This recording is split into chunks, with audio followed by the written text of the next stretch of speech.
Hello and welcome to my channel. 11th class business study chapter first हम कर रहे हैं। ये 5वीं वीडियो आपके सामने है।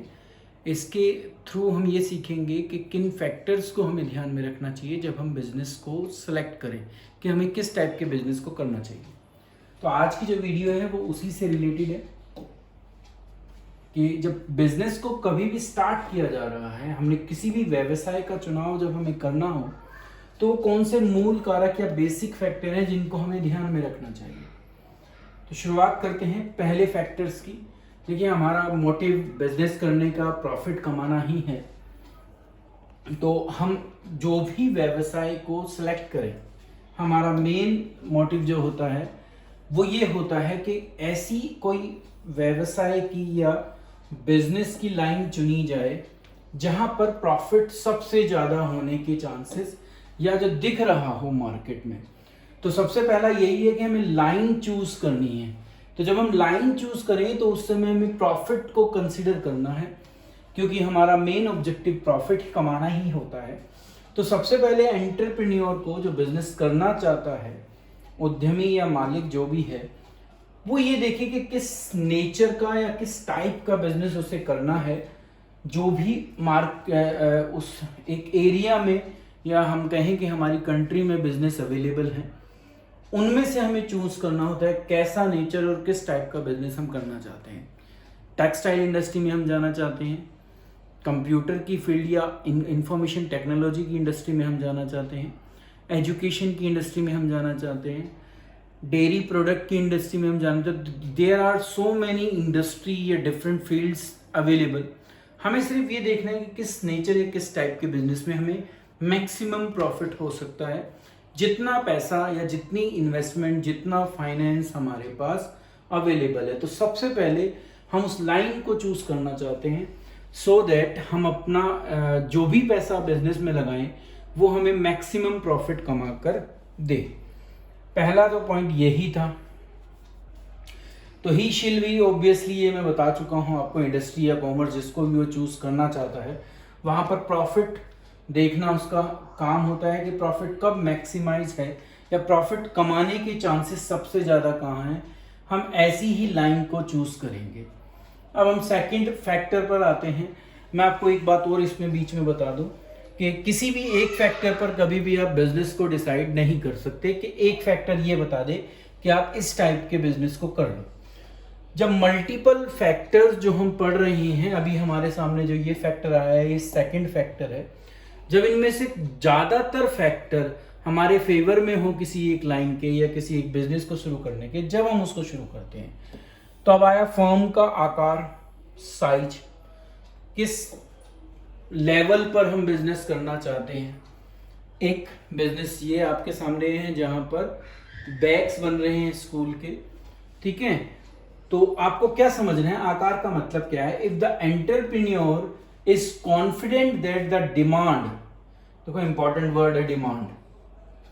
डिमांड का मतलब मांग। तो जहां मार्केट में जिस भी बिजनेस को हम शुरू करना चाहते हैं, अगर वहां पर मांग अच्छी है उस प्रोडक्ट की जिसको हम, जिस फील्ड में हम जाना चाहते हैं, और वो लंबे समय तक रहेगी, तो हम जो नेसेसरी कैपिटल है वो थ्रू फाइनेंस जो है अवेलेबल कर सकते हैं। हम वित्त की व्यवस्था कर कर उस पैसे को अरेंज कर सकते हैं। सो ही और she will start operation at a large scale. तो आप जो ये आकार की बात कर रहे हैं, अगर हम इतने कॉन्फिडेंट हैं कि जिस प्रोडक्ट को हम बनाना चाहते हैं उसकी मार्केट में लंबे समय तक मांग रहेगी, तो हम बड़े लेवल पर भी बिजनेस कर सकते हैं। But if the market condition जो है वो अनसर्टेन है और रिस्क ज्यादा है, तो हमें छोटे लेवल पर बिजनेस शुरू करना चाहिए। तो एक मैंने आपको दिखाया जहां पर फैक्ट्री में बैग्स बन रहे हैं, तो हम इस टाइप का बिजनेस भी शुरू कर सकते हैं। और एक आपके सामने ये शॉप आई जहां पर हम जो है नॉर्मल, देखते होगे आप आसपास, कपड़े की दुकान हमारे यहाँ होती है, वो भी रेडीमेड जो गारमेंट्स हैं उसकी। तो जो पैसा यहाँ चाहिए वो पैसा वहाँ ज़्यादा चाहिए, मतलब यहाँ पर पैसे की जो रिक्वायरमेंट है वो कम है, वहाँ पैसे की रिक्वायरमेंट ज़्यादा है। तो ये आकार में बड़ा बिजनेस है ये आकार में छोटा बिजनेस है।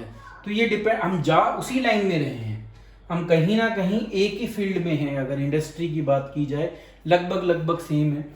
वो अलग बात है कि यहाँ पर बैग्स हैं और यहाँ पर जो रेडीमेड गारमेंट है, पर हम उसी एक फील्ड के अंदर हैं ज़्यादातर। तो आकार इसके ऊपर डिपेंड करता है कि मार्केट में डिमांड क्या है, भविष्य में प्रॉफिट कमाने के चांसेस कितने हैं। अगर रिस्क ज़्यादा है, अनसर्टेनिटी ज़्यादा है, तो छोटे लेवल पर बिजनेस करें, और नहीं तो हम बड़े लेवल पर भी बिजनेस कर सकते हैं। नेक्स्ट आता है स्वामित्व, ओनरशिप किस टाइप की रखोगे। जब बिजनेस हम करें तो जब हम कभी भी डिसाइड करेंगे तो हम ये देखेंगे मालिकाना हक के बारे में हम क्या सोचते हैं। तो ये पूरा एक चैप्टर है, जो नेक्स्ट चैप्टर हम पढ़ेंगे वो पूरा इसी के ऊपर है। तो डीप में तो डिटेल में तो हम वहां पढ़ेंगे, पर अभी हमारे पास 5 टाइप के प्रारूप हैं। तो अभी थोड़ा थोड़ा हम उन 5 टाइप के प्रारूप को देख लेंगे। तो सुटेबल फॉर्म ऑफ ओनरशिप हमें लेनी होती है। अब एक line, the suitable form of business है, वो किसके ऊपर डिपेंड करती है? वो करती है कि लाइन क्या ले रहे हो, कैपिटल की जरूरत कितनी है, लाइबिलिटी ऑफ ओनर कितनी रहेगी, प्रॉफिट कैसे बटेगा, ठीक है, लीगल फॉर्मेलिटीज कितनी है, बिजनेस की कॉन्टिन्यूटी पर क्या इफेक्ट पड़ता है, और इंटरेस्ट को ट्रांसफर किया जा सकता है या नहीं किया जा सकता। तो ये सारी चीजें डीप में हम नेक्स्ट चैप्टर में पढ़ेंगे। अभी बस आप ये समझो कि ये वो चीजें हैं जिनको ध्यान में रखकर हम इन 5 में से किसी एक का चुनाव करते हैं। डिटेल में हम इनको आगे पढ़ेंगे, क्योंकि सब जगह इनकी जो मीनिंग है वो चेंज होगा। तो डीप में हम जब पढ़ेंगे, अभी मैं वो 5 फॉर्म आपको दिखा दूं। सबसे पहले जो आया वो पार्टनरशिप बिजनेस आया। तो एक जो हमारी फॉर्म है वो पार्टनरशिप है, ठीक है। दूसरे की तरफ चलते हैं। दूसरा जो हमारा सबसे कॉमनली हमारे आसपास मिलता है, ये है सोल प्रोप्राइटरशिप, एकल स्वामित्व।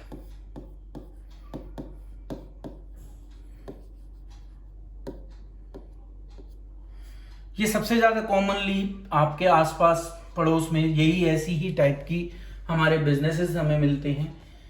ये क्योंकि टाटा मोटर्स है तो ये कंपनी है, तो आप कंपनी फॉर्म पढ़ोगे वहाँ पर। तो जब कंपनी का सेटअप होता है तो टाटा की एक ये कंपनी है जो मैंने यहाँ पर ली है, टाटा मोटर्स।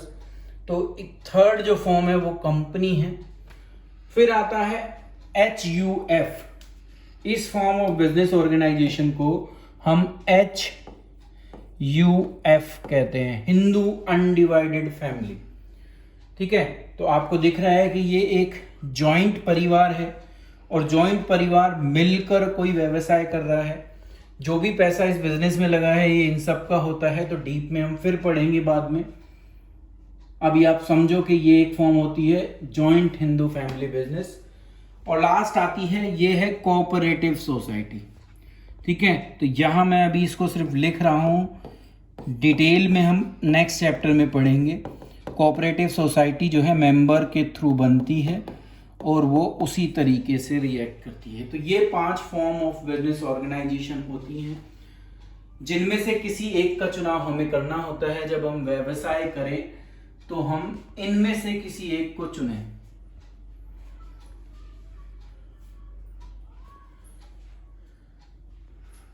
तो ये ध्यान देना पड़ता है कि इसमें से हम किस फॉर्म ऑफ बिजनेस ऑर्गेनाइजेशन को चुनेंगे। अब नेक्स्ट पॉइंट पर चलते हैं, तो वो लोकेशन के बारे में आ जाता है। तो लोकेशन भी उतनी ही इंपॉर्टेंट होती है कि आप व्यवसाय को कर कहाँ रहे हो। देखिए, जब हम सेंट्रल किसी प्लेस पर होते हैं, किसी मार्केट के बीच में रखते हैं अपनी दुकान, कहीं कोने पर हमारी दुकान होती है, तो उसके चलने की जो सिस्टम होता है या उस पर ग्राहक आने का जो सिस्टम होता है वो बहुत अच्छा होता है। किसी मॉल में अगर हमारी दुकान है और वो मॉल भी सेंट्रली लोकेटेड है तो हमारा व्यवसाय बहुत अच्छा चल सकता है। तो लोकेशन बहुत इंपॉर्टेंट रोल प्ले करती है जब हम किसी भी बिजनेस को करें। तो रॉ मटेरियल वहाँ पर आसानी से उपलब्ध है कि नहीं है, वहाँ में जो एम्प्लॉयज़ हैं, लेबर है, वो हमें मिल जाएगी कि नहीं मिल जाएगी, पावर सप्लाई उस एरिया में अच्छी है कि नहीं है, बाकी सर्विसेज जैसे banking, transportation, communication, warehousing, जितनी भी हमने पढ़ी हैं, क्या वो सब आसानी से अवेलेबल हैं, सबका हम यूज़ या एसेस कर सकते हैं। तो ये सब चीज़ें देखकर हमें अपने बिजनेस की क्या चूज करनी होती है, लोकेशन। तो location is also a important factor which is to be considered. तो देखिए, जब जहां पर सारी चीजें हैं, जहां पर पूरा अगर एक तरीके से हम कहीं बाजार है, तो वहां बिजनेस जो है बहुत अच्छे ढंग से चल सकता है। दूसरा भी वो है, अब देखिए वो बिल्कुल अगर किसी जो शहर के बीच में हो दुकान, तो उसकी भी अपनी ही अलग इंपॉर्टेंस होती है। तो ये था लोकेशन ऑफ बिजनेस। तो लोकेशन ऑफ बिजनेस डिसाइड करनी व्यवसाय के लिए बहुत इंपॉर्टेंट रोल प्ले करती है जब कभी भी हम बिजनेस का चुनाव करें। अब आता है प्रपोजल ऑफ फाइनेंस। कहां से पैसा लोगे, बहुत इंपॉर्टेंट है। हमें ये समझना होता है कि हम पैसे का इंतजाम कैसे करेंगे। तो फाइनेंसिंग पैसा ही है, तो पैसे का डिसीजन हम कैसे लें। तो financing is concern with providing necessary capital. जितने पैसे की मुझे जरूरत है वो मैं कैसे अरेंज करूंगा जब हम बिजनेस को स्टार्ट करें, तो ये बहुत इंपॉर्टेंट रोल प्ले करता है। तो प्रॉपर फाइनेंशियल प्लानिंग जरूरी होती है और वो ये डिटरमाइन करती है कि कितने पैसे की मुझे जरूरत है। सबसे पहले तो ये देखना होता है। फिर वो पैसे की मुझे जरूरत है उसकी क्या सोर्स होगी, मैं पैसा कहां से लूंगा। क्या मैं कैपिटल का मतलब मालिकाना हक, जो पैसा व्यवसाय में, बिजनेस में मालिक लगाता है, क्या वो पैसा वहां से अरेंज होगा या हम कहीं से बाहर से उसको अरेंज करेंगे। द बेस्ट वे, अब जब देखो कितने की जरूरत थी वो हो गया, कैसे उसको अरेंज करूंगा वो हो गया। अब जब मेरे पास पैसा भी आ जाए तो मैं उसको सबसे अच्छे ढंग से कैसे उपयोग करूं, ये मेरे लिए देखना भी बहुत जरूरी होता है कि मैं उसका मैक्सिमम एफिशिएंटली यूज करूं। तो मुझे उसका सर्वोत्तम उपयोग करना है, ये भी मुझे देखना है। तो ये था कि पैसे का या फाइनेंस का कैसे अवेलेबिलिटी होगी। नेक्स्ट पर चलते हैं। नेक्स्ट आता है कि भौतिक सुविधाएं, जो फिजिकल फैसिलिटीज हैं, क्या वो इजीली अवेलेबल हैं। जैसे क्या, machine, equipment, building, supportive service. तो ये भी हमने लोकेशन में भी देखा था। तो ये फिजिकल सर्विस मेरे पास होना, जिस भी जगह पर, जहां पर भी या जिस टाइप का मैं बिजनेस करना चाहता हूं, उससे रिलेटेड मशीन, उपकरण, भवन, जितनी सहायक सेवाएं हैं वो सारी आसानी से अवेलेबल हैं या नहीं हैं। तो अगर हैं तो हम उस व्यवसाय के बारे में आगे सोच सकते हैं। नेक्स्ट पर चलते हैं। ये है कारखाने का नक्शा या प्लांट लेआउट। तो जहां पर हम प्रोडक्शन करेंगे, अगर मैं मैन्युफैक्चरिंग बिजनेस में हूं, ये उन्हीं के लिए, ट्रेड वालों के लिए शायद इतना जरूरी ना हो, बट जो मैन्युफैक्चरिंग है उनके लिए बहुत इंपॉर्टेंट है कि कारखाने का नक्शा कैसा हो। तो layout means physical arrangement of machines, equipment needed to manufacture a product. तो जो मशीन और इक्विपमेंट हमने इससे पहले वाले में देखा कि इजीली अवेलेबल हैं, तो अब उनको कैसे रखा जाए, कैसे अपना वो नक्शा बनाया जाए जो हम आसानी से समझ सके। तो मैंने आपके सामने 2 लेआउट रखे हैं। तो ये 2 डिफरेंट लेआउट हैं किसी फैक्ट्री के। तो आप देख सकते हो यहाँ पर हर चीज जो है बहुत प्रॉपर वे में हमें अरेंज करनी होती है। तो इसलिए कारखाने का नक्शा मैन्युफैक्चरिंग यूनिट के लिए बहुत जरूरी होता है कि कहां पर हमें किस मशीन और किस उपकरण को रखना है। तो मशीन और इक्विपमेंट की प्रॉपर प्लेसिंग बहुत जरूरी होती है। तो ये हमारा था कारखाने का नक्शा। अब आते हैं हम अगले पर। अगला आता है कि जो हमारे साथ काम करेंगे, जितने भी लोग हैं। अब ये काम किया की जगह इसको आपको क्या लिखना चाहिए, यहां पर ये थोड़ा गलत हो गया है, कार्य बल लिखो इसको। तो जो मनुष्य होते हैं, ये उनकी बात हमसे कर रहे हैं कि जो लोग हमारे साथ जुड़ेंगे, जो हमारे साथ मिलकर काम करेंगे, वो कितने सक्षम हैं। यहां पर उसकी बात की जा रही है कि वो वर्कफोर्स जो मेरे साथ काम करेगी, मैंने बाकी सारी चीजें अरेंज कर ली, पर अब जो मुझे फिजिकल या कहें मानव रिक्वायरमेंट है, मनुष्य की रिक्वायरमेंट है, उसको कैसे मैं पूरा करूंगा, वो इस पॉइंट में हम देखते हैं। तो एवरी एंटरप्राइजेस नीड कॉम्पिटेंट, जो काम करना जानते हो, कमिटेड, जो लगन से काम करते हो, ऐसे व्यक्ति की हर एक को जरूरत होती है, जो वो डिफरेंट एक्टिविटीज जो फिजिकल या फाइनेंशियल रिसोर्सेज से संबंधित हैं उनको वो अच्छे ढंग से पूरा करे, और जो मैं उनसे चाहता हूं वो उसको पूरा कर पाए। तो ये बहुत इंपॉर्टेंट रोल प्ले करता है। हिंदी में भी मैंने आपके सामने ये रख दिया है, तो आप हिंदी में भी इसको पढ़ सकते हैं। तो यूनिटी चाहिए, उनमें डेडिकेशन चाहिए कि हम ये काम करेंगे, हम ये काम कर सकते हैं। तो कोऑर्डिनेशन, यूनिटी, एक दिशा में काम और वी कैन डू इट, ये भावना हमारे अंदर, हमारी वर्कफोर्स के अंदर, जो लोग हमारे साथ काम कर रहे हैं उनके अंदर होनी नेसेसरी है, जरूरी है। तो हमें ऐसी वर्कफोर्स भी चाहिए। चलते हैं टैक्स प्लानिंग पर। जब भी किसी बिजनेस का चुनाव होता है तो ये जरूर देखा जाता है कि उसमें टैक्स का क्या स्ट्रक्चर है। टैक्स क्योंकि हमें देना होता है, कर, विभिन्न प्रकार के कर, जैसे अभी हम जो दे रहे हैं आजकल, जीएसटी दे रहे हैं, ठीक है, हमें इनकम टैक्स भी देना होता है, और भी डिफरेंट है, कस्टम ड्यूटी, एक्साइज ड्यूटी, तो देयर आर सो, वो तो खैर ज्यादातर अब जीएसटी में मर्ज हो गई हैं, बट फिर भी बहुत सारी चीजें अभी भी टैक्सेस हमें देने पड़ते हैं। तो ये वो चीजें हैं जो जब जितना ज्यादा टैक्स की रेट होगी हम ऐसे बिजनेस में जाने से बचने की कोशिश करेंगे जहां टैक्स रेट मिनिमम हो और मेरे प्रॉफिट को मैक्सिमम किया जा सके। देखिए अल्टीमेटली मैं चाहता हूं कि प्रॉफिट मैक्सिमाइज हो, बट प्रॉफिट मैक्सिमाइज तो करना है पर उस पर टैक्स मिनिमाइज हो, ये भी देखना बहुत जरूरी होता है कि टैक्स कैसे मिनिमाइज किया जा सके। तो फाउंडर जो है जिसने बिजनेस को बनाना है, business has to consider advance the tax liability, कितनी आपके ऊपर टैक्स लाइबिलिटी पड़ेगी। कंपनी में रेट अलग मिलेगी, जो चॉइस ऑफ 5 जो हमने चॉइस देखी थी, सोल प्रोप्राइटर के लिए अलग टैक्स लाइबिलिटी है, पार्टनरशिप के लिए अलग टैक्स लाइबिलिटी है, कंपनी के लिए अलग टैक्स प्रोविजन है, एचयूएफ के लिए अलग है, और साथ में कोऑपरेटिव सोसाइटी के लिए अलग है। तो हमें देखना होता है कि टैक्स लाइबिलिटी को कैसे हम मिनिमाइज कर सकें। तो हमें उन सब चीजों को ध्यान में रखकर ही बिजनेस जो हम चूज करना चाहते हैं, चुनाव करना चाहते हैं, उसका चुनाव करना होता है। तो टैक्स को मिनिमाइज करना है, ये हमें देखना है, पर प्रॉफिट को मैक्सिमाइज करना है, ये हमारे सामने बात होती है। अब हम कैसे अपने जो उद्यम है, मतलब कि हमारा जो बिजनेस है, उसको लॉन्च कैसे करेंगे, लोगों के सामने उसको कैसे रखेंगे, ये बहुत जरूरी होता है।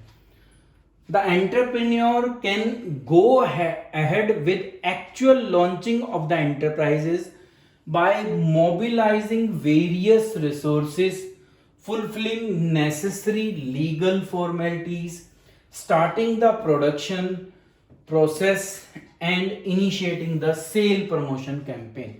तो बिजनेस को शुरू करने के लिए ये सारी चीजें हमें करनी पड़ती हैं। जितनी रिसोर्सेज चाहिए वो सारी इकट्ठी करो, अब वो चाहे मशीन को इकट्ठा करना हो, व्यक्तियों को इकट्ठा करना हो, वो फिर जो लीगल फॉर्मेलिटीज हैं उनको पूरा करना होता है, प्रोडक्शन करूंगा, उसकी प्रोसेसिंग करूंगा, और उसके बाद बेचने के लिए सेल प्रमोशन करूंगा। इस तरीके से हम व्यवसाय को लॉन्च करते हैं। तो लॉन्चिंग कितनी जल्दी हो सकती है, यहां पर हमें जल्दी से जल्दी और कम उलझनों वाले काम, जहां पर हमें कम जो है डॉक्यूमेंट्री काम करना पड़े, वो ढूंढना होता है। तो लॉन्चिंग भी बहुत इंपॉर्टेंट रोल प्ले करती है कि आप बिजनेस को लॉन्च कैसे करोगे। तो वो दिखा रखा है कि लॉन्चिंग, देखो लॉन्चिंग दिखा रखा है रॉकेट। तो जो जो चीजें चाहिए उन सबको हम कैसे अरेंज करेंगे जल्दी से जल्दी, वो हमें देखना होता है, सो दैट हम अपने बिजनेस को आगे बढ़ा सकें। यहां पर हमारा ये जो टॉपिक है ये समाप्त होता है, और चैप्टर फर्स्ट का जो मेन इंपॉर्टेंट पार्ट है वो भी समाप्त होता है। हाँ, अभी हमारी हिस्ट्री रह गई है, मैंने हिस्ट्री ऑफ बिजनेस नहीं कराई, अब मेरी नेक्स्ट 2 या 3 वीडियो हिस्ट्री के ऊपर आएगी, सो दैट आप समझ सको कि हिस्ट्री वाला जो टॉपिक पिछले 2 साल से ऐड किया गया है उसका क्या अर्थ है। तो नेक्स्ट 2-3 वीडियो में हम हिस्ट्री को आपके सामने रखेंगे कि बिजनेस की इतिहास क्या है, हमारे देश में बिजनेस कब से किया जा रहा है, कैसे किया जा रहा है। साथ ही साथ हम choice of forms of business organisation भी शुरू करेंगे, जो 5 हमने अभी मैंने आपको बताए थे, वो चैप्टर 2 है हमारा, उसको करेंगे। आज की वीडियो में इतना ही, नेक्स्ट वीडियो तक